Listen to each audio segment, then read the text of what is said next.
The morning sun rose over New Geneva like it did every day. The colony on Tethys 7 was beautiful. Green hills rolled across the landscape. Children played in parks while their parents went to work. Farmers tended their crops in the fertile valleys. Scientists worked in their labs. Teachers taught in schools.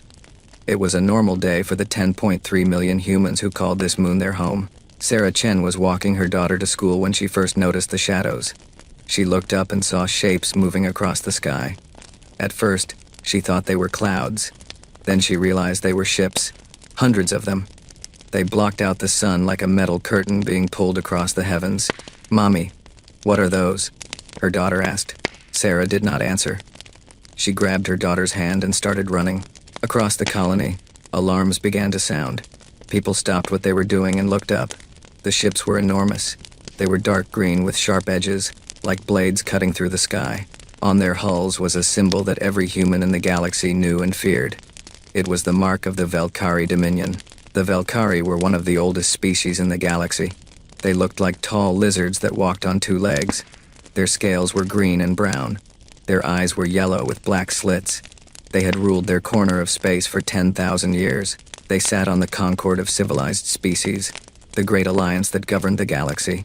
They believed they were superior to all other races. They especially hated humans. Humans were new to space. They had only been traveling between stars for 300 years. The Concord had never accepted them as full members. They called humans too aggressive, too unpredictable, too dangerous. But really, they were just afraid. Humans spread fast. They adapted to any world. They did not give up. And the older species did not like that. The Valkyrie hated humans most of all. When humans built New Geneva on Tethys 7, the Valkyrie were furious. They said the moon was in their territory. They said humans had no right to be there. The Concord did nothing. So the Valkyrie decided to do something themselves. Governor Marcus Webb was in his office when his assistant ran in. "Sir, we have a problem. A big problem." Webb looked at the screens on his wall. His face went pale. 200 Valkyrie warships surrounded his colony. Their weapons were pointed at the cities below. "Get me a channel to Earth," he said. "Now." "Sir, all our communications are down. They have jammed everything." "Then send a ship." "Send anything. They have surrounded us. Nothing can get out." Webb sat down heavily in his chair. He was a good man. He had spent 20 years building this colony. He had watched it grow from a small outpost to a thriving world. Now he was watching it die. The screens flickered. A face appeared. It was a Valkyrie. His scales were dark green, almost black. His eyes were cold. He wore the uniform of a high commander. "Humans of New Geneva," the Valkyrie said. His voice was calm, almost bored. "I am Commander Velthos of the Valkyrie Dominion. You have built your nest in our territory. You have ignored our warnings. You have shown disrespect to a superior species. Today, you will learn your place." Webb grabbed his communicator. "Commander, please. We can talk about this. We can negotiate. There are children here. Families. We are not soldiers." Velthos smiled. It was not a kind smile. "We know. That is why we chose this colony. Soldiers die with honor. Civilians die with fear. The galaxy needs to see humans afraid." The screens changed. They showed views from all over the colony. The parks, the schools, the hospitals, the farms. Every screen in New Geneva showed the same thing, and then Webb realized something that made his blood run cold. This was not just being broadcast to New Geneva. This was being broadcast everywhere. Every planet, every station, every ship in the galaxy was watching. The Valkyrie wanted an audience. The first shots came without warning. Valkyrie soldiers landed in the streets. They were tall and fast. They carried weapons that glowed with green energy. They did not ask questions. They did not take prisoners. They simply started killing. Sarah Chen was hiding in a basement with her daughter and 30 other people when the soldiers found them. The door exploded inward. A Valkyrie stepped through the smoke. He looked at the humans huddled in the corner. He saw the children crying. He saw the parents trying to protect them. And then he raised his weapon. On Earth, in the great chamber of the United Human Assembly, every representative watched in silence. The broadcast showed everything. The soldiers going door to door. The bodies in the streets. The screams. The Valkyrie commanders narrating the massacre like it was a sporting event. "Watch closely," Velthos said on screen. This is what happens to species that do not know their place. This is what happens when you expand into territory that is not yours. Remember this day. Remember what we can do. Admiral Yuki Tanaka stood at the back of the chamber. She was 62 years old. Her hair was gray and cut short. Her face was lined with years of service. She had commanded the human fleet for 15 years. She had fought pirates and rebels and alien raiders. But she had never seen anything like this. On screen, a school was burning. Children ran out, their clothes on fire. Velkari soldiers waited outside. They shot each child as they emerged. The camera zoomed in on their faces. The Velkari wanted everyone to see. Representative James Okonkwo of the African Union stood up. His hands were shaking. We have to do something. We have to send ships. We have to stop this. Our nearest fleet is 3 days away, someone replied. By the time we get there, they all knew. By the time help arrived, everyone on New Geneva would be dead. The massacre continued for 6 hours. The Velkari were not in a hurry. They went through each city, each town, each village. They lined people up and shot them. They burned buildings with people inside. They hunted those who tried to hide. Velthos appeared on screen regularly. He commented on the death toll. He made jokes. He laughed when humans begged for their lives. At one point, he held up a human child by the arm. Look at this, he said. So small. So weak. This is the species that thinks it can challenge us. This is the species that thinks it deserves a place among the stars. He dropped the child and shot her. Around the galaxy, different species watched the broadcast. Some watched in horror, some watched in fascination, and some watched with approval. In the council chamber of the Concorde, representatives from 47 species observed the massacre. Some demanded action. They were outvoted. Others suggested that humanity had brought this on itself. The Velkari were an old and respected member of the Concorde. Humans were outsiders.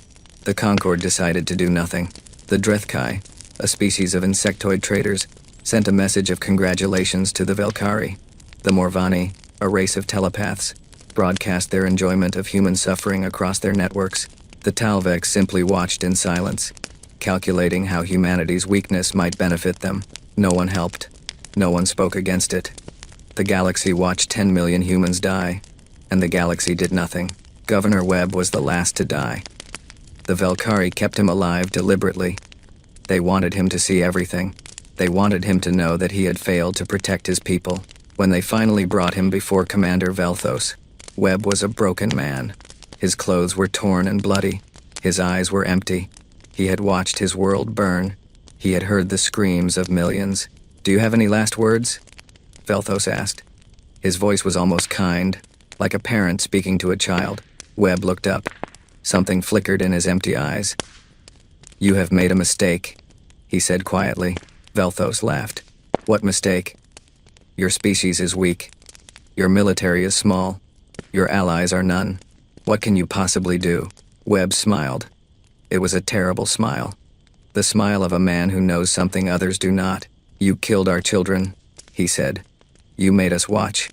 You made everyone watch. And you laughed while you did it. Yes, Velthos said. That was the point. The point, Webb said, was to show the galaxy that we are weak. To show them we can be killed without consequences. To teach us our place. Exactly, but you made a mistake. You did not just kill us. You humiliated us. Every human in the galaxy watched their brothers and sisters die while aliens laughed. Every human child saw what you did to children just like them. Every human parent imagined their own family in those streets. Webb straightened up. Despite his injuries, despite his exhaustion, he stood tall. You could have killed us quietly. You could have destroyed the colony and claimed it was an accident. But you wanted a show. You wanted to break us. Instead, you have united us. Every human in the galaxy is watching right now, and they are not broken. They are angry. They are so angry that they will never, ever forget. And they will never, ever forgive. Velthos's smile faded slightly. You think your anger matters? You think you can challenge the Velkari Dominion? We have ruled for 10,000 years. We have conquered 100 species. Humanity is nothing. Perhaps, Webb said. But you have never faced a species with nothing left to lose. You have never faced a species that you have humiliated before the entire galaxy. You have awakened something in humanity today. And when it comes for you, and it will come, remember this moment. Remember my face. Remember that I warned you. The screen went black. In the United Human Assembly, no one moved. No one spoke. The representatives sat in their seats like statues. Some had tears streaming down their faces. Others were pale with shock. A few were shaking with rage so intense they could not control their bodies. Admiral Tanaka walked slowly to the center of the chamber. Her boots echoed in the silence. Every eye turned to her. She stood there for a long moment, looking at the dark screens where 10 million people had died. When she spoke, her voice was quiet. But in that silent chamber, everyone heard every word. I have served the human fleet for 40 years. I have seen battle. I have seen death. I have seen cruelty. But I have never seen anything like what we witnessed today. They did not just kill our people. They made it entertainment. They made it a lesson. They wanted to teach us that we are small, that we are weak, that we do not matter. She paused. Her hands were steady. Her eyes were dry. But there was something in her voice that made the representatives lean forward. They made a mistake. Governor Webb was right. They could have killed quietly. Instead, they chose spectacle. They chose humiliation. They wanted the galaxy to laugh at us. And some did laugh. Some cheered. The Concorde did nothing.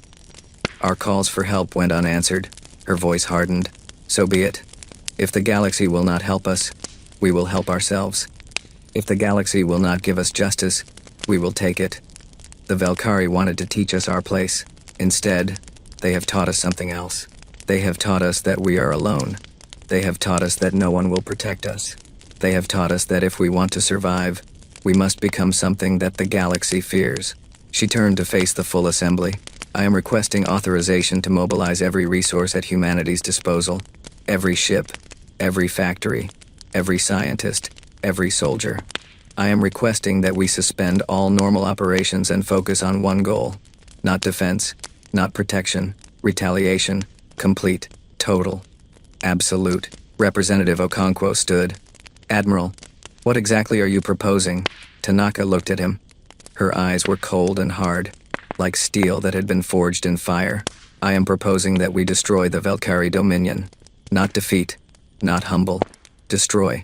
Every ship, every colony, every city, every man, woman, and child. I am proposing that we erase them from the galaxy so completely that 1,000 years from now, species will tell stories about what happens when you kill human children, and laugh. The chamber erupted. Representatives shouted. Some supported her. Others called her insane. Some demanded diplomacy. Others demanded immediate war. Tanaka waited. When the noise died down, she spoke again. I know what I am asking. I know it sounds extreme, but think about what we just watched. They killed 10 million people and broadcast it as entertainment. They want us to be afraid. They want us to bow. They are waiting for us to send diplomats, to beg, to accept our place. Her voice dropped to almost a whisper. I say we give them something they do not expect. I say we give them silence. 1 year of silence. Let them celebrate. Let them think we are broken. And then, when they have forgotten about us, when they have moved on to their next conquest, we come for them. Not with diplomats. Not with negotiators. With everything we have, and we do not stop until there is nothing left. What about the Concorde? Someone asked. They have the largest fleet in the galaxy. If we attack the Valkyrie, they might intervene. Tanaka smiled. It was the same smile Governor Webb had worn in his final moments. The Concorde watched our children die and did nothing. They are cowards. When they see what we become, they will be too afraid to stop us. And if they try, she did not finish the sentence. She did not need to. The vote was held at midnight. The representatives spoke one by one. Some argued against extinction. They spoke of morality, of mercy, of being better than their enemies. But then they remembered the schools burning. They remembered the children running. They remembered the Valkyrie laughing. They remembered that the galaxy had watched and done nothing. The final vote was unanimous. No mercy. No survivors. Across Earth, the decision was broadcast to every city, every town, every home. Humans gathered in squares and parks, in bars and living rooms, and watched their leaders announce what was to come. Today, we witnessed a crime against humanity, the Speaker of the Assembly said. 10 million of our brothers and sisters were murdered. The galaxy watched and did nothing. Some even cheered. We called for help and none came. He paused, and his voice grew hard. So be it. If the galaxy will not protect us, we will protect ourselves. If the galaxy will not punish those who murder our children, we will punish them ourselves. From this day forward, every resource at humanity's disposal will be directed toward one goal: the complete destruction of the Valkyrie Dominion. This is not revenge. This is a message to every species in the galaxy. You may think humans are weak. You may think you can kill us without consequence. Today we show you that you are wrong. Humanity remembers, and humanity repays. The broadcast ended, and across the human worlds, something changed. The grief was still there. The horror was still fresh. But now there was something else. Something cold and hard and patient. In the shipyards of Mars, engineers began drawing new designs. In the factories of Europa, production lines shifted to military output. In the academies of Luna, teachers started training soldiers. In the laboratories of Earth, scientists began building weapons that would make the galaxy tremble. No one spoke of peace. No one spoke of forgiveness. There was only one word on everyone's lips. One word that united billions of humans across dozens of worlds: retaliation. The Valkyrie had wanted to teach humanity its place. They had succeeded beyond their wildest dreams. But the lesson humanity learned was not the one they intended. The lesson was simple. In a galaxy that would watch children burn and do nothing, survival meant becoming the thing that others feared. If mercy was weakness and cruelty was strength, then humanity would be the cruelest species the galaxy had ever seen. Commander Velthos returned to his homeworld as a hero. Parades were held in his honor. He was given medals and titles. He gave speeches about Valkyrie superiority and human weakness. He told his people that they had nothing to fear. The humans were broken. He was wrong. In the darkness of space, humanity was changing. The gentle species that had wanted nothing but peace, that had hoped for friendship with the stars, was dying. In its place, something else was being born. Something cold, something patient, something that would not stop until every Valkyrie was dead. Admiral Tanaka stood on the bridge of her command ship, looking out at the stars. Somewhere out there, the Valkyrie were celebrating. Somewhere out there, species were laughing about weak humans. Somewhere out there, the galaxy was moving on, forgetting about 10 million deaths. But humanity would not forget. Humanity would never forget. 1 year, Tanaka said quietly to herself. 1 year to prepare. And then we come for them. All of them. She turned away from the stars. There was work to do. The clock had started. For 1 year, humanity went silent. No angry speeches. No threats. No diplomatic protests. The human ambassadors withdrew from every galactic station. The trade ships stopped flying. The colony worlds went dark. It was as if humanity had simply disappeared. The Valkyrie celebrated their victory. Commander Velthos became the most famous military leader in their history. Statues were built in his honor. Songs were written about his conquest. Young Valkyrie dreamed of becoming like him, a warrior who had humiliated an entire species before the galaxy. The conquered of civilized species moved on to other matters. The humans had been a minor nuisance anyway. Now they knew their place. Some representatives joked that perhaps the Valkyrie had done the galaxy a favor. The human problem was solved. Other species watched with interest. The Drethkai sent trade offers to Valkyrie space, hoping to profit from their new power. The Morvani broadcast documentaries about the massacre, treating it as entertainment. The Talvex simply waited, calculating how the new balance of power might benefit them. No one thought about the humans anymore. They were yesterday's news. A broken species licking their wounds on the edge of the galaxy. Nothing to worry about. They were all wrong. Behind the silence, Earth was transforming into something the galaxy had never seen. Every city, every nation, every colony worked toward one goal. Not survival. Not recovery. Revenge. Admiral Tanaka stood in the underground command center beneath the mountains of Switzerland. Around her, hundreds of officers worked at their stations. Maps and charts covered every wall. But these were not defensive plans. These were blueprints for genocide. Report, she said. General Chenwei stepped forward. He was the head of fleet construction, a man who had spent 30 years building cargo ships and passenger vessels. Now he built only weapons of war. The shipyards are ahead of schedule, he said. We have completed 800 warships. By the end of the year, we will have 4,000. Quality? Better than anything in the galaxy. We have studied every species' technology for 300 years. We were never allowed to buy their weapons, so we learned to build our own. Our shields are stronger than Velkari shields. Our weapons hit harder. Our engines are faster. Tanaka nodded. What about the special weapons? Chenwei hesitated. Admiral, are you sure about those? They violate 17 Concord conventions. If the galaxy finds out, the galaxy watched our children burn and did nothing. Tanaka interrupted. I do not care about their conventions. I care about results. Can you build them? Yes. We can build them. Then build them. Across human space, the war machine grew. Factories that once made farm equipment now made bombs. Laboratories that researched medicine now developed poisons. Schools that taught history and art now taught combat and tactics. Dr. Maria Santos had spent 20 years developing treatments for childhood diseases. She had saved thousands of lives. Now she stood in a secret facility on the dark side of the moon, looking at a weapon that could kill millions. It is ready? Tanaka asked. Maria nodded slowly.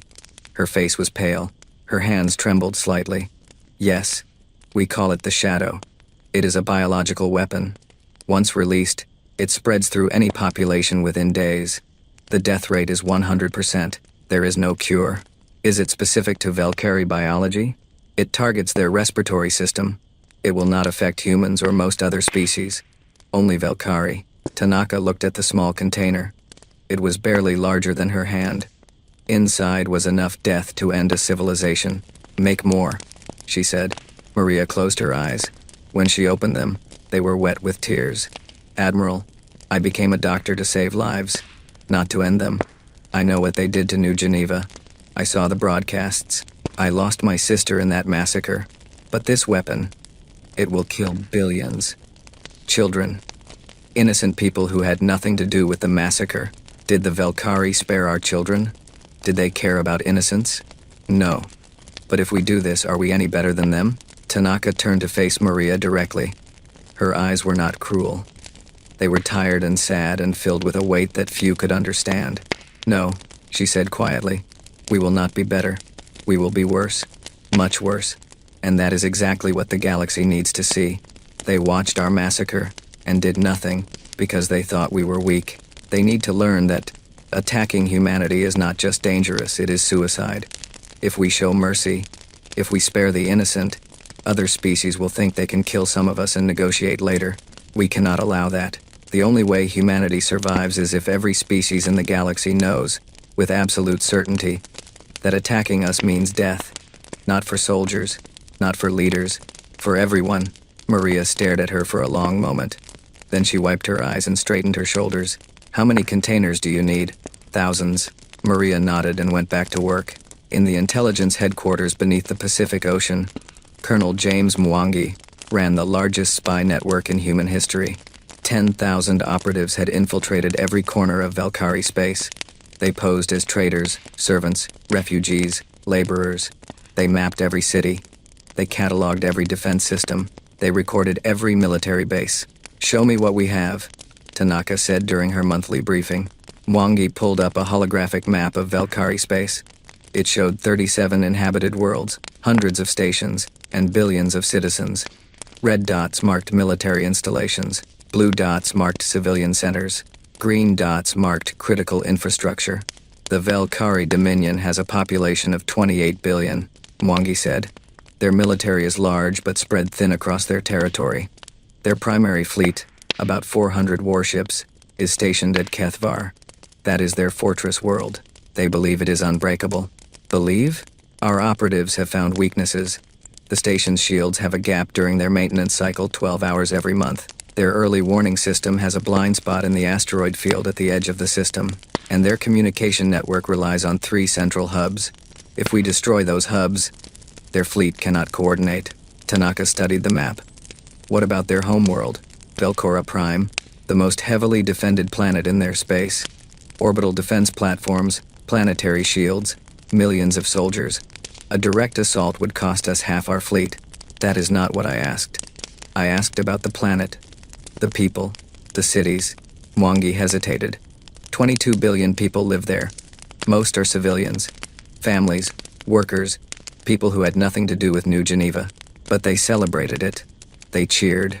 They treated the massacre of our children as entertainment. Some did, not all. Tanaka turned away from the map. She walked to the window that looked out into the dark depths of the ocean. For a long moment, she said nothing. I used to have a granddaughter, she finally said. Her voice was soft. Her name was Yuki, like me. She was 7 years old. She loved butterflies and ice cream and stories about space explorers. She lived on New Geneva with her parents. Mwangi said nothing. There was nothing to say. I watched her die, Tanaka continued. The broadcast showed her school. I saw her run out with the other children. I saw the Valkyrie shoot her. I saw her fall.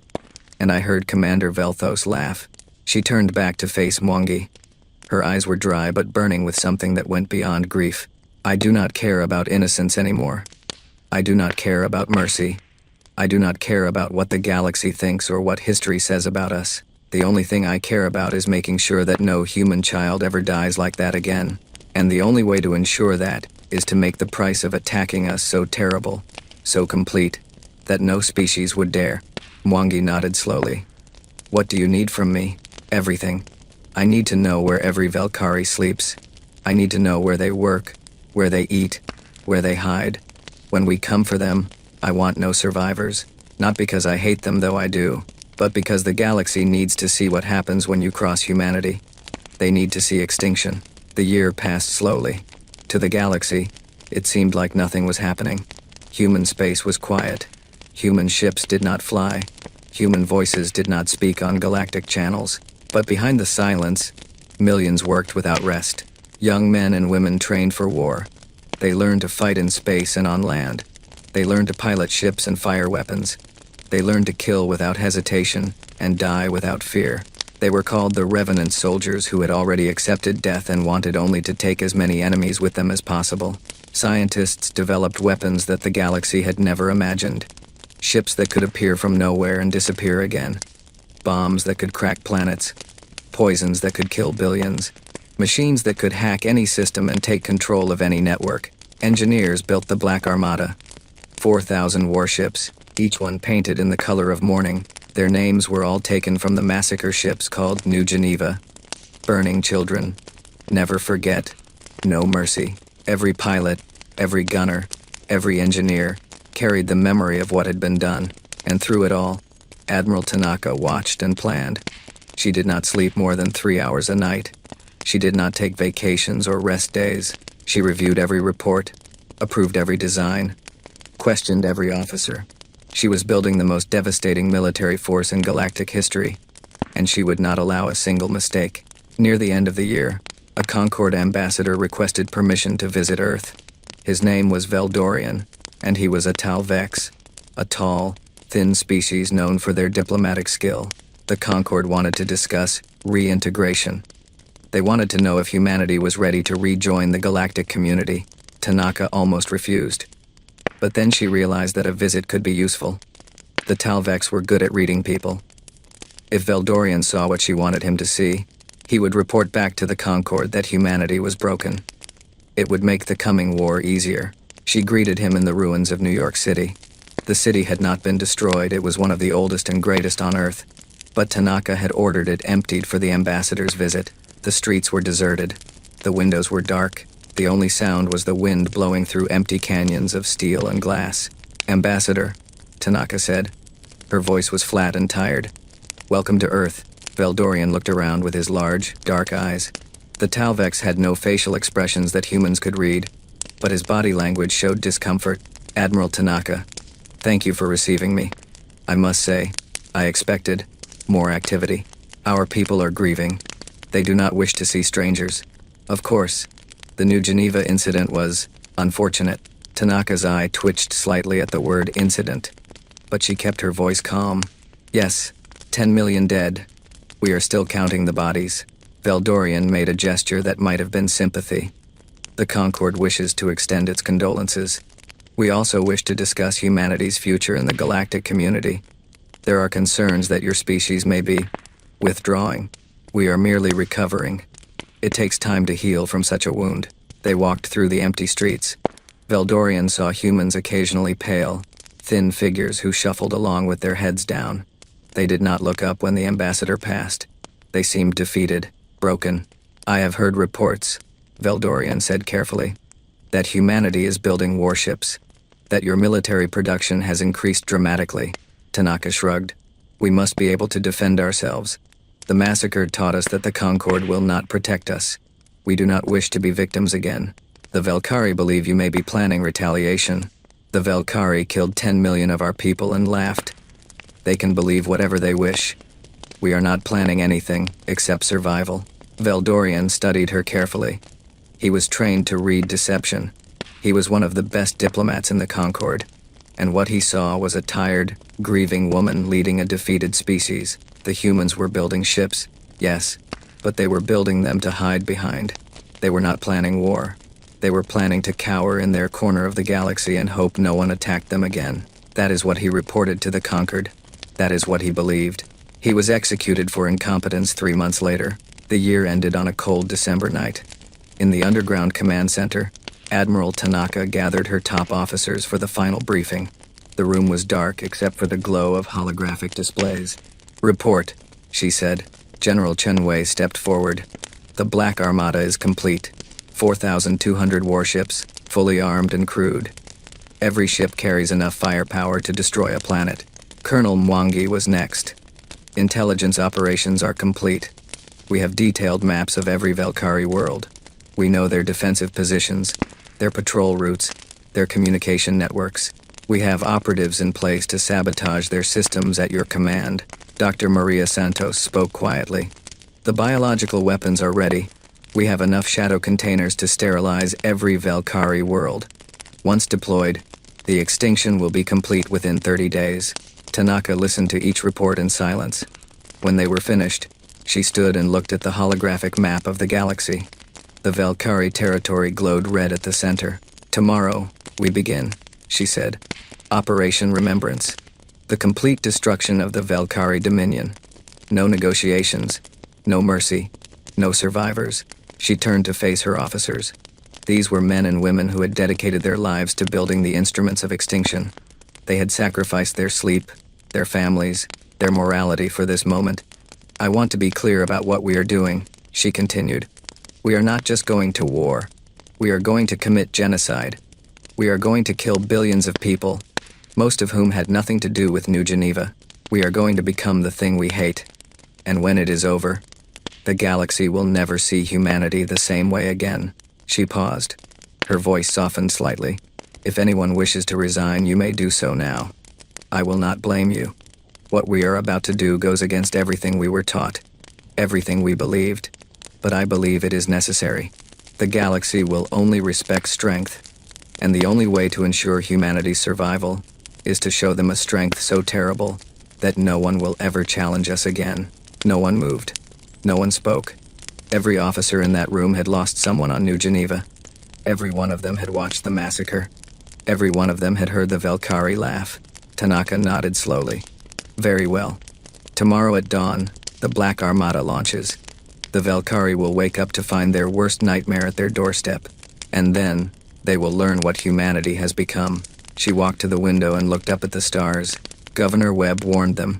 He told them they had awakened something in humanity. He told them to remember his face. Tomorrow, they will remember.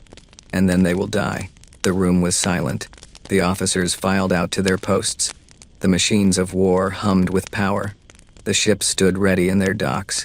And somewhere in the darkness of space, 28 billion Velkari slept peacefully, dreaming of their glory and their power and their superiority. They did not know that death was coming. They did not know that in a few short hours, their species would begin its journey toward extinction. They had wanted to teach humanity its place. Tomorrow, they would learn their own. The silence was about to end. And when it did, the galaxy would learn what happened when humanity stopped talking and started killing.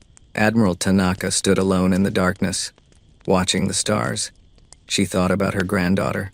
She thought about 10 million people who had died screaming. She thought about a galaxy that had watched and done nothing. Soon, she whispered. Soon. And then she went to bed for the last time before war. Tomorrow, the Valkyrie would burn. The attack came without warning. Commander Velthos was asleep in his mansion on Velcora Prime when the alarm started screaming. He jumped out of bed and ran to the window. The night sky was on fire. Lights were falling from the heavens, not stars, but explosions. The space station that orbited his world was dying. His communicator buzzed with panicked voices. Commander, enemy ships have appeared in the outer system. How many? We cannot count them. Hundreds, maybe thousands. They appeared out of nowhere. What species? Who is attacking us? There was a pause. When the voice came back, it was shaking with fear. Humans, sir. The humans are here. Velthos felt his blood go cold. For a year, he had told everyone that the humans were broken, that they would never recover, that his victory at New Geneva had proven Valkyrie superiority for all time. He had been wrong. The Black Armada struck 17 military installations in the first hour. Human ships appeared from subspace with weapons already firing. They did not announce themselves. They did not demand surrender. They simply attacked. Admiral Tanaka stood on the bridge of her flagship, the Remembrance. Around her, officers called out damage reports and tactical updates. On the main screen, Valkyrie stations exploded one after another. Status of the primary fleet? She asked. They are scrambling to launch, Admiral, but our ships are already in position. They are sitting ducks. The Valkyrie primary fleet was stationed at Kethvar, their fortress world. 400 warships, the pride of their military. But they had been caught in dry dock, their crews asleep, their systems on standby. Colonel Mwangi's operatives had disabled their early warning systems.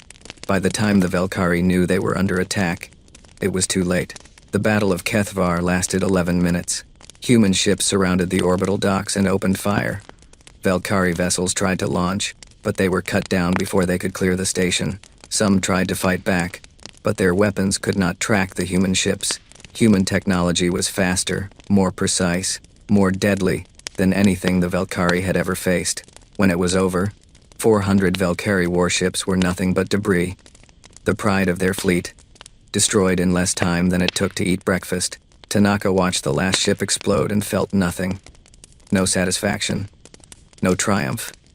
Just a cold emptiness that had lived inside her since she watched her granddaughter die. Open a channel, she said. All frequencies. I want every species in the galaxy to hear this. The communication officer nodded. A moment later, a light indicated that the broadcast was live.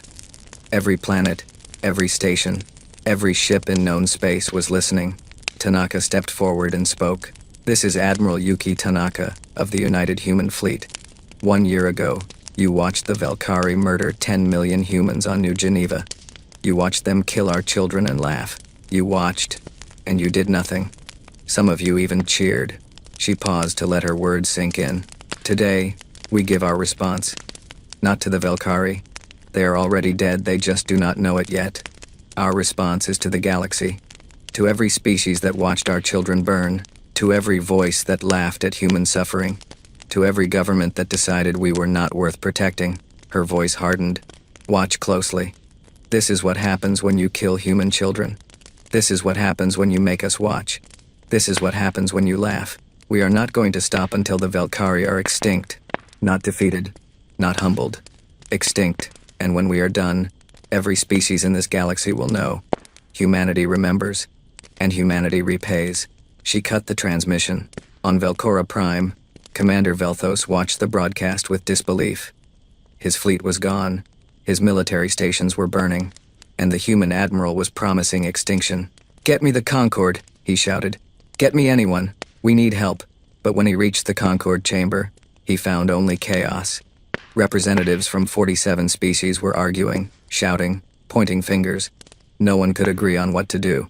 The Drethkai representative demanded immediate military intervention. The humans had violated Concorde law by attacking without declaration of war. They had used weapons that were banned. They had to be stopped. The Morvani representative disagreed. The humans had been provoked. The Valkyrie had killed 10 million of them on live broadcast. Perhaps they deserved what was coming. The The Talvex said nothing. They simply watched and calculated. Hours passed while the Concord debated. During those hours, 5 more Valkyrie worlds fell to human attack. Military bases were destroyed. Communication networks were severed. Defense grids went dark. Finally, the Concord reached a decision. They would send a peacekeeping fleet to stop the human advance. 1,200 ships from various species would converge at the border of Valkyrie space and demand that humanity stand down. The peacekeeping fleet arrived 3 days later. They formed a wall of ships at the edge of Valkyrie territory and broadcast their demands. Human fleet, this is Concord Peacekeeping Force Alpha. You are ordered to cease your attack immediately and withdraw to your own space. Failure to comply will be considered an act of war against the Concord. For a long moment, there was no response. Then, a single human ship emerged from subspace. It was the Remembrance, Admiral Tanaka's flagship. She did not bring her fleet. She came alone. The Concord commander, a Drethkai named Zixistal, was confused. 1 ship against 1,200? Was this surrender? A negotiation? Human vessel? State your intentions, he demanded. Tanaka's face appeared on every screen. She was calm, almost serene, but her eyes held something that made Zixtal uncomfortable. Commander Zixtal, she said, I know you. I know your species cheered when our children died. I know you sent messages of congratulations to Commander Velthos. I know you called the massacre justice against human arrogance. Zixtal shifted in his seat. That is not relevant.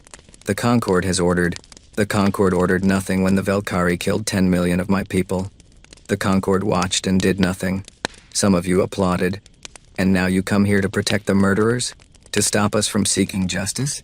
It is not justice. It is genocide. Yes, it is. The same genocide they started when they killed our children. We are simply finishing what they began. Zixtal gathered his courage. Admiral, you are outnumbered 1,200 to 1. You cannot fight us. Stand down, or we will destroy your ship. Tanaka smiled. It was not a pleasant smile. You think I came here alone? Look behind you. Zixtal turned to his tactical display. His blood went cold. Ships were appearing from subspace. Hundreds of them. Then thousands. The Black Armada had been waiting, hidden in the void. And now they emerged like ghosts from the darkness. 4,000 human warships surrounded the Concord fleet. This is not your war, Tanaka said. Her voice was quiet but sharp as a blade. The Valkyrie killed our people. We are going to destroy them. If you interfere, we will destroy you too. And then we will remember that you watched our children die and did nothing. We will remember that some of you cheered. We will remember that you tried to protect the murderers of our children. And when we are done with the Valkyrie, we will come for you. Zixtal stared at the tactical display.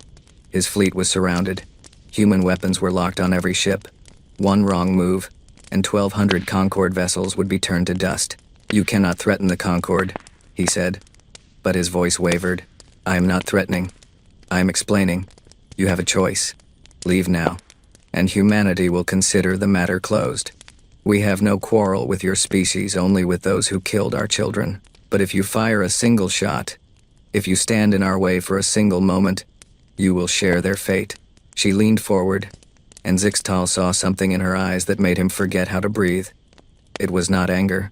It was not hatred.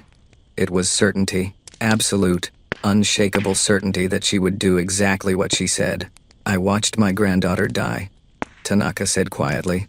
I watched a Valkyrie soldier shoot her while she ran from her burning school. I heard Commander Velthos laugh. And when I close my eyes, I see her face every time. I see 10 million faces. Every human who died on New Geneva. Every child. Every parent. Every life that was taken for entertainment. She paused. I do not care about Concord law. I do not care about galactic politics. I do not care about your treaties or your conventions or your peacekeeping missions. The only thing I care about is making sure that never happens again. And the only way to do that is to show the galaxy what happens when you kill our children. She straightened up. So here is my final offer. Leave now. Go back to your homeworlds and tell them what you saw here. Tell them about the human fleet. Tell them about our weapons. Tell them about the look in my eyes. And then tell them this. If any species ever attacks human civilians again, they will share the Valkyrie's fate. Not war, not sanctions. Extinction. The Concorde fleet was silent. Zixtal looked at his officers. They were afraid. He could see it in their eyes.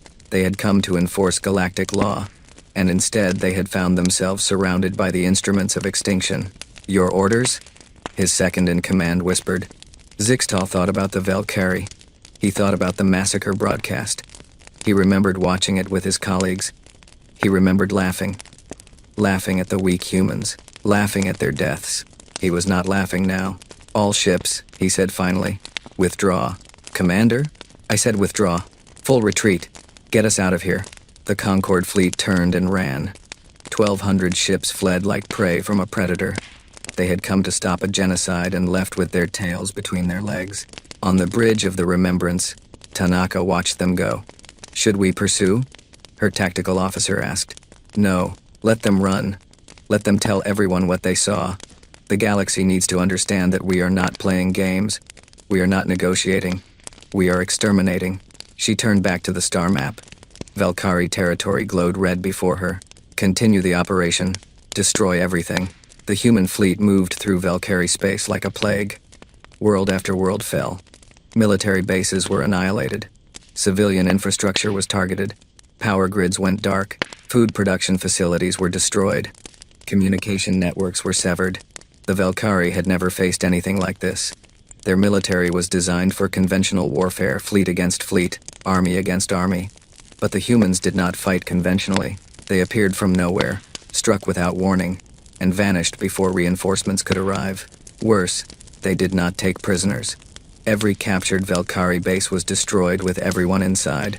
Every ship that surrendered was vaporized. The humans were not interested in victory. They were interested in annihilation. On Velcora Prime, Commander Velthos watched his empire crumble. In 3 weeks, humanity had destroyed 60% of his species' military capability. Billions of Valkyrie were dead. More were dying every day. He tried everything. He sent diplomats. They were shot down before they could speak. He offered surrender. There was no response. He released human prisoners from Valkyrie jails. The humans took them aboard without a word and continued their attack. Nothing worked. The humans would not stop. They would not negotiate. They would not show mercy. One night, Velthos called his remaining commanders for a final meeting. We are losing, he said. The words tasted like poison. We cannot defeat them in battle. Our only hope is to negotiate. They will not talk to us, a commander replied. They kill everyone we send. Then we must find someone they will talk to. Someone who can convince them to stop. Who? The conquered abandoned us. The other species are afraid. No one will stand up to the humans now. Velthos slammed his fist on the table. There must be something. Some weakness. Some leverage. Something we can use. There is nothing, Commander. They do not want our territory. They do not want our resources. They do not want our technology. They want us dead. All of us. And they will not stop until they get what they want. The room fell silent. Outside, the sky lit up as another orbital platform exploded. The humans were in orbit now. The invasion of the homeworld would begin soon. How did this happen? Velthos whispered. They were supposed to be weak. They were supposed to be broken. They were supposed to learn their place. They learned something, a commander said quietly. But it was not what we intended. They learned that the galaxy does not protect the weak. They learned that survival means being strong enough to destroy your enemies completely. They learned that mercy is weakness, and cruelty is strength. He looked at Velthos with hollow eyes. We taught them that, Commander. We taught them with the blood of their children. And now they are teaching it back to us. The invasion of Velcora Prime began the next morning. 2 million human soldiers descended from the sky. They did not bomb the cities from orbit. They did not use their biological weapons yet. They came down in person, with rifles and armor, and eyes full of cold fury. Tanaka wanted the Valkyrie to see them. She wanted them to look into human faces as they died. She wanted them to understand that this was not technology killing them, it was people. People who had lost everything and had nothing left but rage. The ground war was brutal. The Valkyrie fought desperately, but they were outmatched. Human soldiers moved through their cities like shadows. They did not accept surrenders. They did not take prisoners. They simply killed, block by block, street by street, house by house. And everywhere they went, they broadcast the New Geneva massacre. On every screen, every device, every surface, the images played on repeat.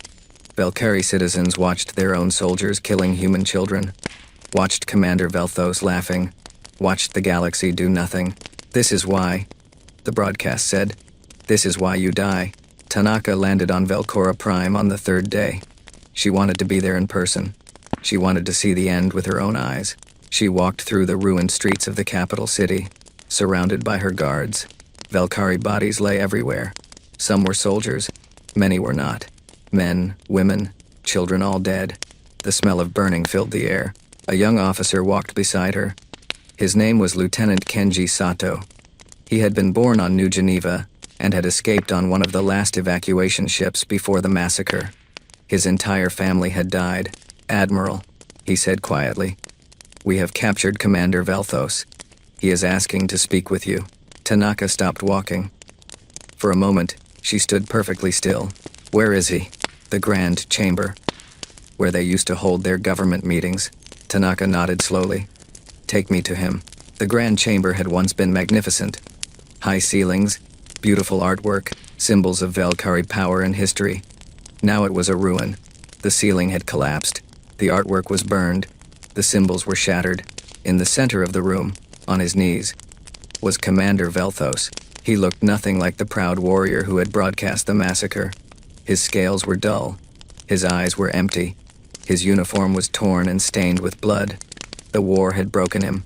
Tanaka stopped 10 feet away and looked at him. "You asked to speak," she said. "Speak." Velthos raised his head.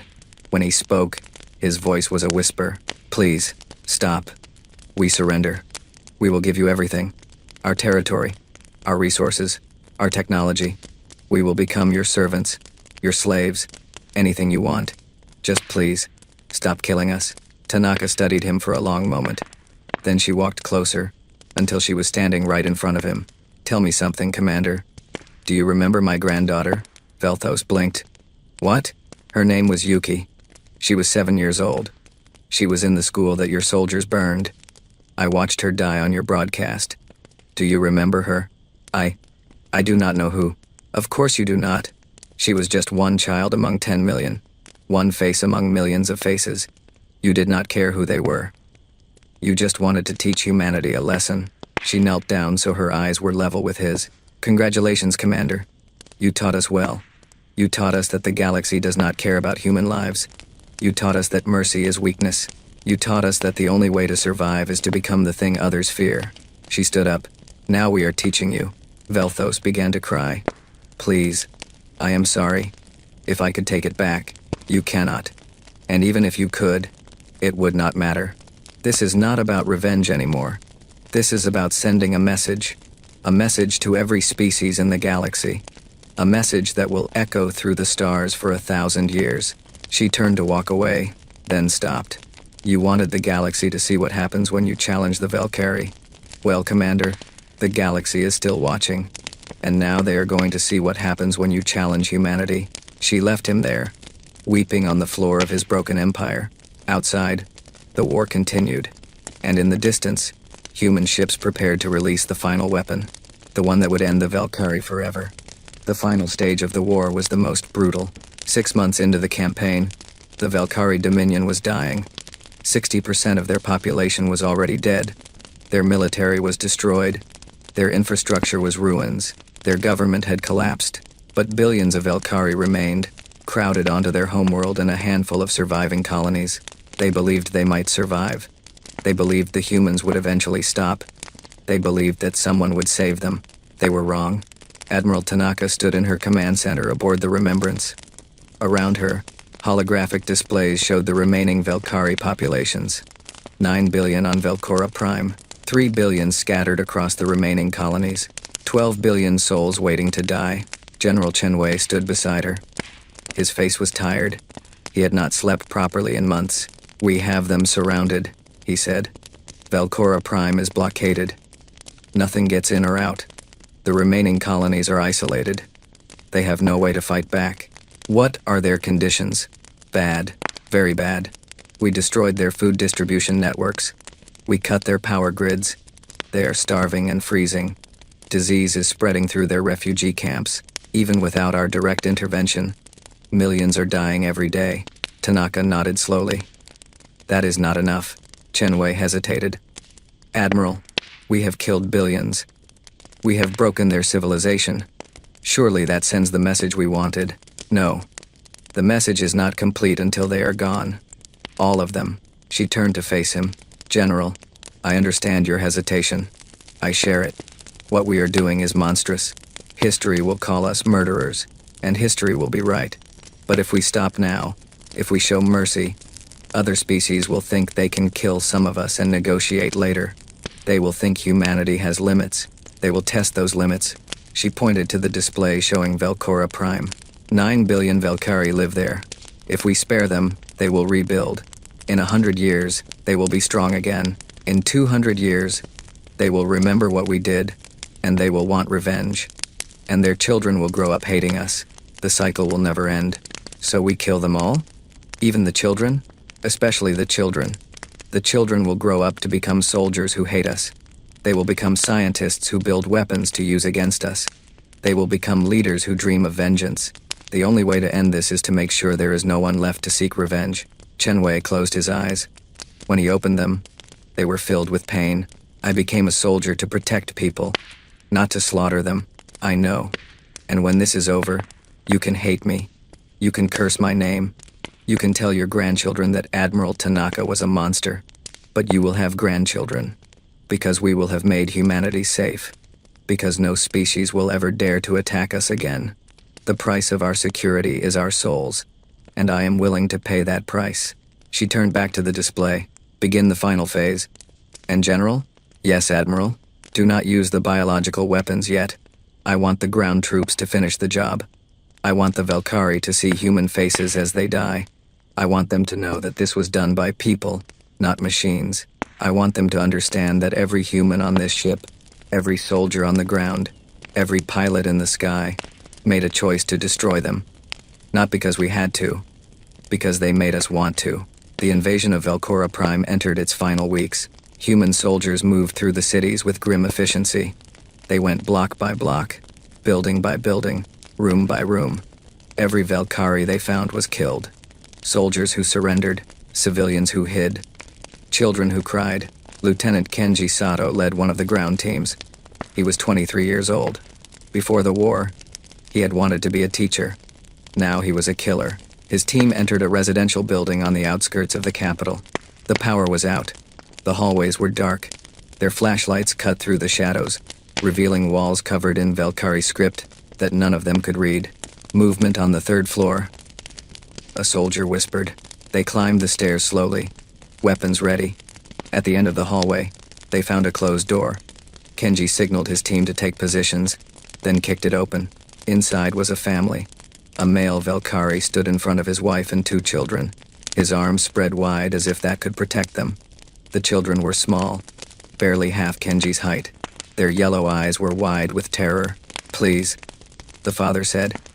His voice trembled. They are children. They have done nothing. Kenji stared at them.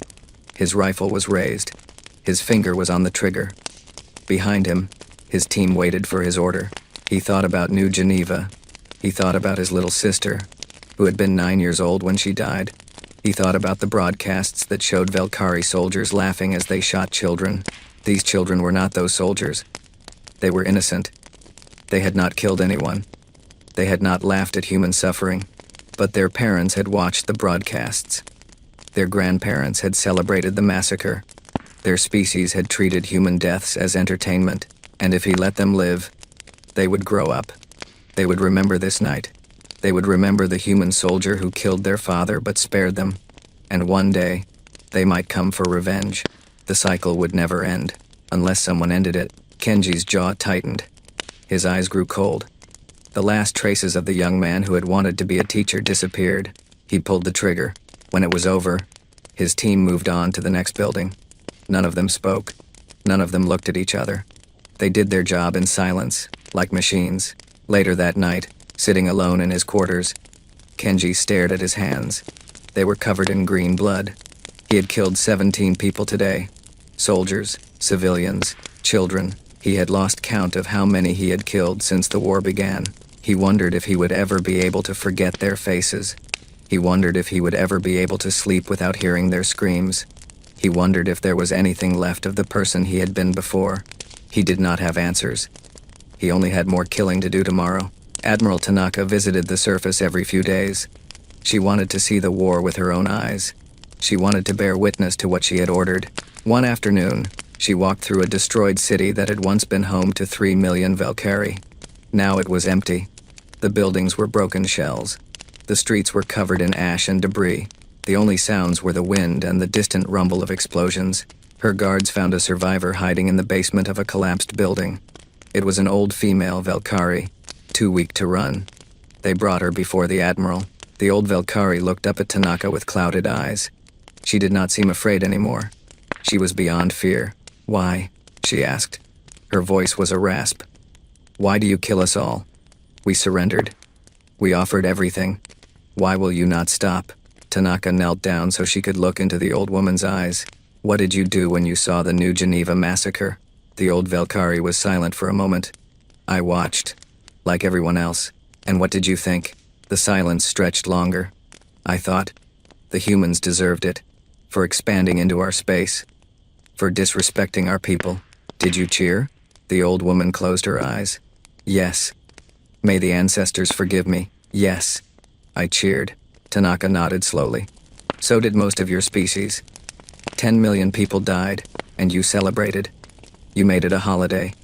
You built statues to the commander who killed them. You taught your children that humans are vermin who deserve extermination."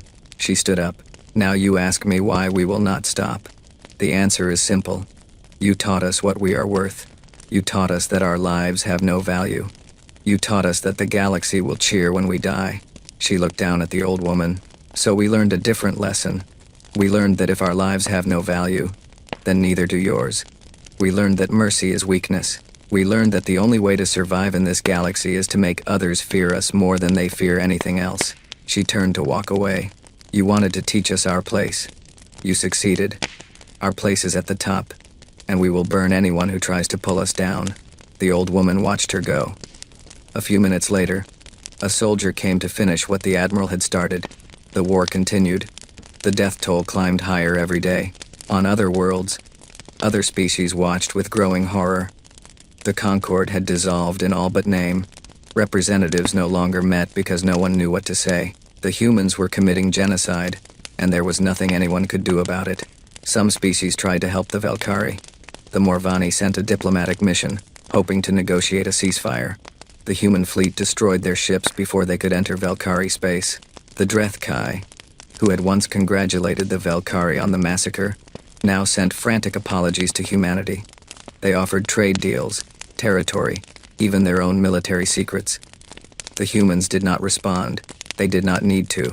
The message was clear. Apologies were not accepted. Only the Talvex remained calm. Their diplomats quietly reached out to human officials with a simple offer: neutrality.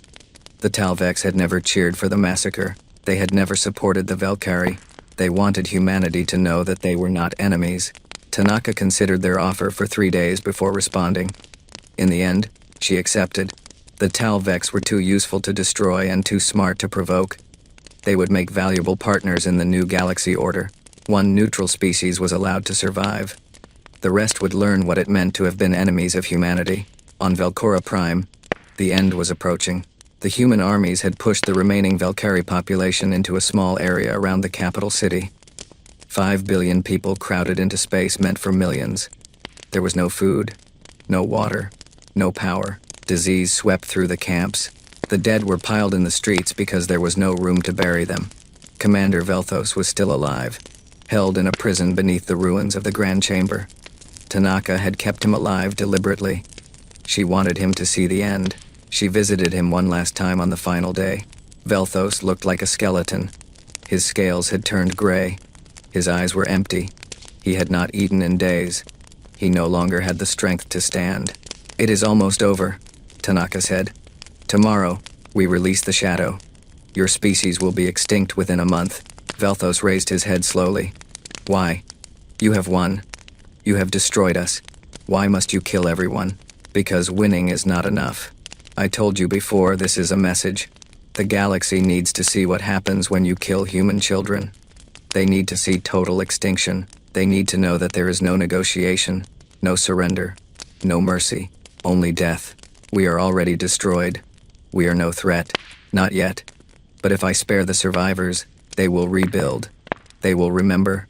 They will come for revenge. The cycle will continue forever. She shook her head. I am tired of cycles. I am tired of endless wars and revenge and counter-revenge. The only way to break the cycle is to make the cost so terrible that no one ever starts it again. Your species will be the example. For the next 1,000 years, when other species think about attacking humanity, they will remember what happened to the Velkari, and they will be afraid. Velthos was silent for a long moment. Then he spoke in a voice barely above a whisper. You are not human anymore. You are something else. Something we created. Yes, you created us. You took a species that wanted peace and taught them to be monsters. You killed our children and laughed, and now you cry when we return the favor. But it is too late for tears. It was too late the moment you fired the first shot at New Geneva. She turned to leave. Wait, Velthos said. Please, grant me one last request. Tanaka stopped but did not turn around. Let me die fighting. Let me die with a weapon in my hand. Do not let me die sick and starving in this cell. For a moment, Tanaka was still. Then she nodded slowly. Very well. Tomorrow, before the shadow is released, you will be given a weapon. You may fight to the end. I grant you that much dignity. She walked out of the cell without looking back. That night, Tanaka stood alone on the observation deck of the Remembrance. Below her, Velcora Prime glowed faintly in the light of its dying sun. 5 billion people were down there, waiting to die. She thought about what Velthos had said. You are not human anymore. You are something else. He was right. She knew he was right. The woman she had been before New Geneva was dead. She had died alongside her granddaughter, alongside 10 million others. What remained was something cold and hard and terrible, but it was also strong. Strong enough to protect humanity. Strong enough to make the galaxy afraid. Strong enough to ensure that no human child would ever die like Yuki again. Was it worth it?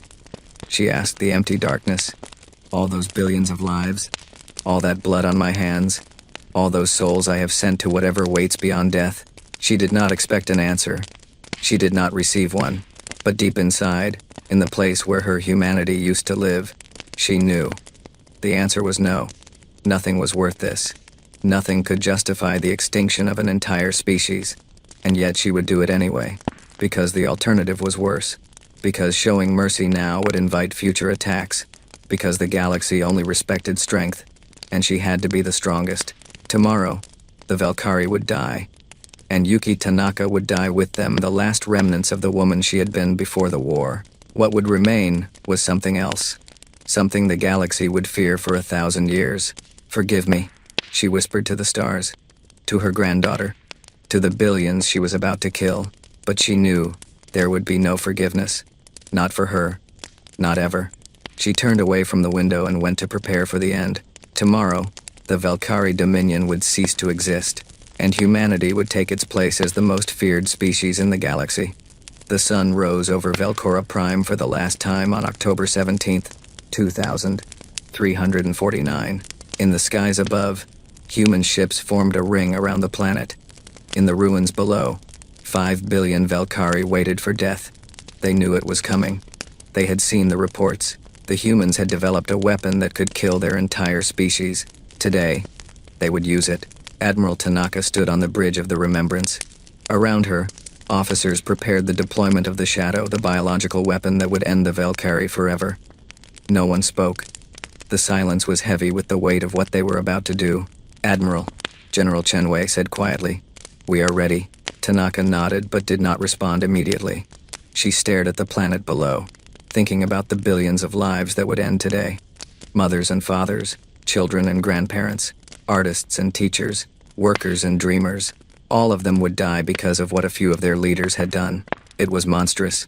She knew it was monstrous. And yet she would give the order anyway. Admiral, Chenwei said again. Your orders? Tanaka closed her eyes. For a moment, she was back on Earth, watching the massacre broadcast. She saw her granddaughter running from the burning school. She saw the Velkari soldier raise his weapon. She heard Commander Velthos laugh. She opened her eyes. Release the shadow. The command went out.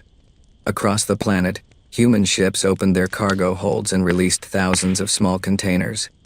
They fell through the atmosphere like rain, breaking apart and releasing their deadly cargo into the air. The shadow was invisible. You could not see it or smell it or feel it, but once you breathed it in, you were dead.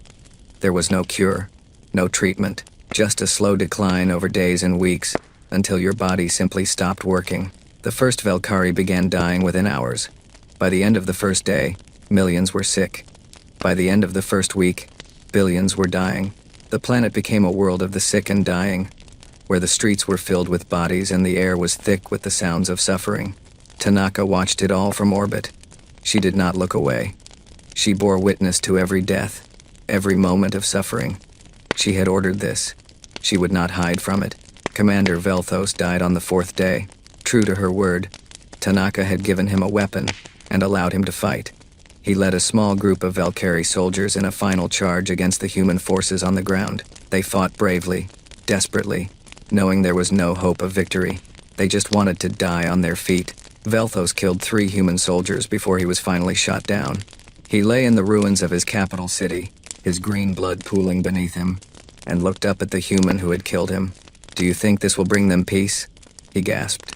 "The ones you lost?" The human soldier was young, barely 20 years old. He had lost his parents on New Geneva. "No," he said quietly. "Nothing will bring them back. But at least you will not be able to kill any more of us." Velthos coughed blood. "You have become us. You have become the monsters you hated.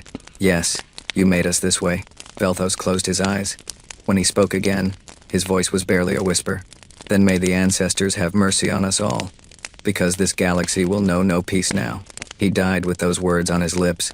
The extinction took 37 days to complete. When it was over, 28 billion Valkyrie were dead. Their worlds were empty. Their cities were tombs. Their civilization was dust and memories. Human ships swept through their former territory, making sure no survivors remained. They found none. The shadow had been perfectly designed. It killed every Valkyrie, down to the last infant in the most remote settlement. Admiral Tanaka declared the operation complete on October 17th, 2349, exactly 2 years after the New Geneva massacre. She broadcast her final statement to the galaxy on every frequency. "The Valkyrie Dominion is no more. This is the consequence of what they did to New Geneva. This is what happens when you kill human children and make the galaxy watch. This is what happens when you laugh at human suffering." She paused, and her voice grew hard. "Let every species in this galaxy remember what happened here. We did not want this war. We did not seek revenge. We were forced to become what we are. But now that we have become it, we will not hesitate to act again. If any species attacks human civilians, if any species kills our children, if any species makes us watch our people die while they celebrate, they will share the Valkyrie's fate. Not war, not diplomacy, extinction." She cut the transmission. The Valkyrie worlds were not colonized.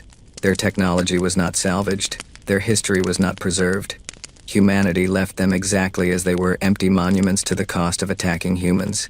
Scientists suggested studying the abandoned Valkyrie technology. Tanaka refused. Economists suggested taking their resources. Tanaka refused.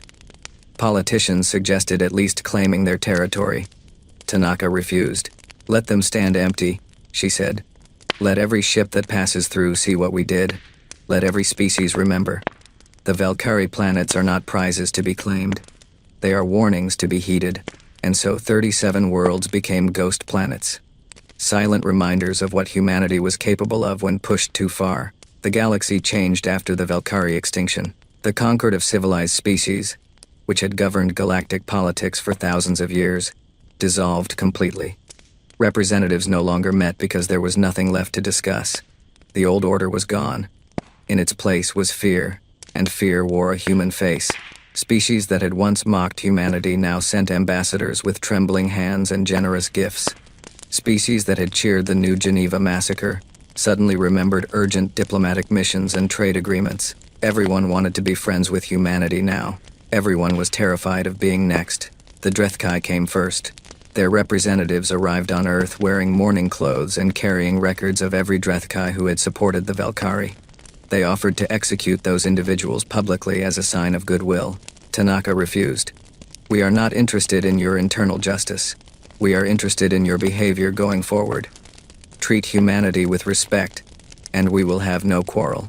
Repeat the mistakes of the Valkyrie, and you will share their fate." The Drethkai went home and began teaching their children about the dangers of angering humans. The Morvani tried a different approach. They claimed they had always opposed the massacre, that their broadcasts had been meant as criticism, not entertainment.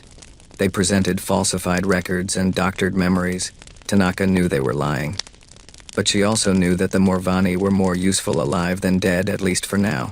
"We will accept your explanation," she said. "But know this. We are watching. We will always be watching. And if we ever find evidence that you celebrated human deaths, there will be no second chance." The Morvani went home and began erasing every record of their involvement with the Valkyrie. They failed to find all of them. Human intelligence officers had copies, but Tanaka kept them in reserve. Leverage was sometimes more valuable than revenge. Only the Talvex prospered in the New Order. They had maintained neutrality throughout the war. They had never celebrated the massacre. They had reached out early to establish peaceful relations. Now they became humanity's primary trading partner and diplomatic intermediary. Some species grumbled that the Talavex were collaborators, that they were helping humanity dominate the galaxy, but no one dared say it too loudly. Everyone remembered what happened to those who opposed humanity. The years passed.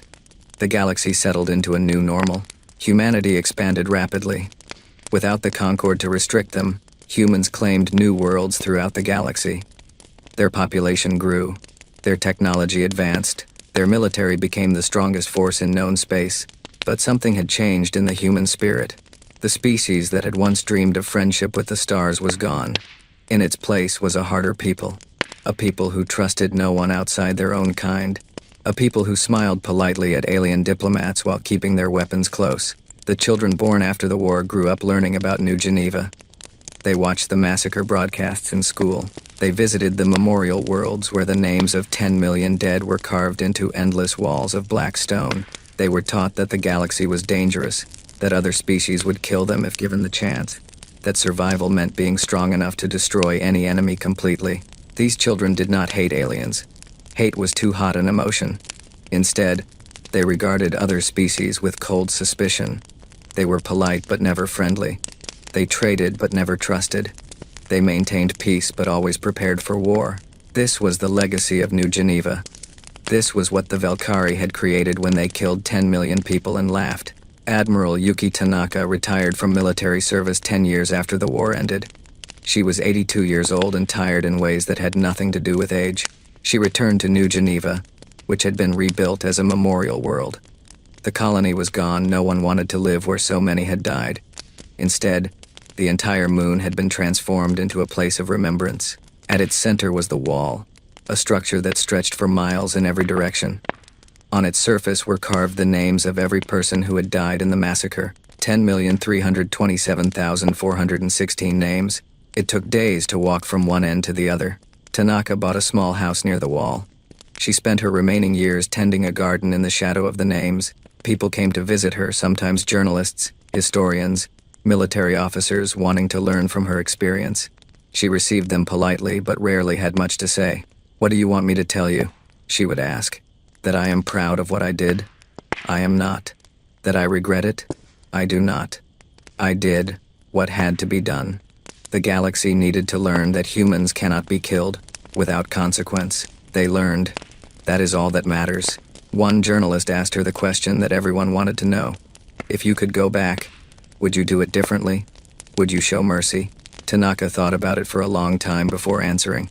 Mercy is a luxury for those who are safe. We were not safe. The galaxy watched our children burn and did nothing. Some cheered.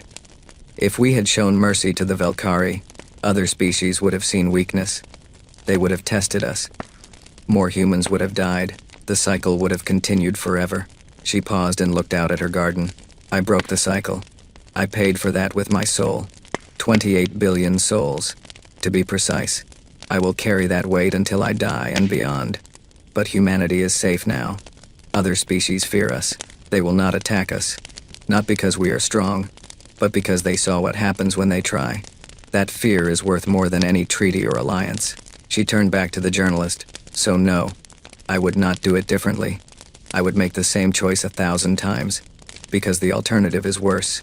The alternative is watching more children die while the galaxy laughs. I would rather be a monster than allow that to happen again. Admiral Yuki Tanaka died peacefully in her sleep in the year 2375. She was 108 years old. Her funeral was the largest in human history. Representatives from every human world attended. Even some alien species sent delegates carefully chosen. Very respectful. Very quiet. She was buried on New Geneva, in her garden, facing the wall. Her headstone bore no titles or honors. Just her name and 2 dates and a single line from her final speech. Humanity remembers. And humanity repays. Centuries passed. The galaxy changed and grew and evolved. Humanity became the dominant force in known space. Not the largest many species had greater numbers. Not the oldest dozens of species had civilizations that predated human history. But the most respected, the most feared. Human ships could travel anywhere without challenge. Human merchants could trade anywhere without harassment. Human colonists could settle anywhere without opposition. Because everyone remembered what happened to the Valkyrie, the story became legend. The legend became myth. But the message remained clear. In schools across the galaxy, children of every species learned about the Valkyrie extinction. They learned that the Valkyrie had been a proud and powerful species, rulers of 37 worlds, masters of ancient technology. They learned that the Valkyrie had killed 10 million human civilians and broadcast it as entertainment. They learned what humanity had done in response. Some taught the story as a tragedy, a warning against cruelty and arrogance. Some taught it as a lesson in power proof that strength alone determined survival. Some taught it as horror evidence of what happens when civilization breaks down. But everyone taught it. Everyone remembered. Everyone understood the message. Do not attack humanity. Do not kill their children. Do not laugh at their suffering. There will be no negotiation, no surrender, no mercy, only extinction. In the darkest corners of space, where the old species gathered to whisper about ancient times and terrible secrets, they told stories about humanity, not as friends, not as enemies, as something else entirely, a species that had looked into the abyss and decided to become it, a species that had paid for peace with genocide, and would do it again without hesitation. They called humans many things in those whispered conversations. Monsters, destroyers, the species that killed a civilization.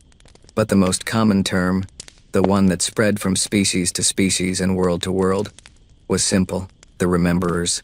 Because humanity always remembered. Every slight, every attack, every drop of blood.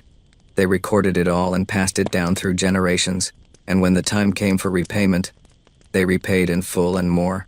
The empty worlds of the Valkyrie still stood as monuments. 37 planets where nothing moved except the wind. Cities where no lights burned.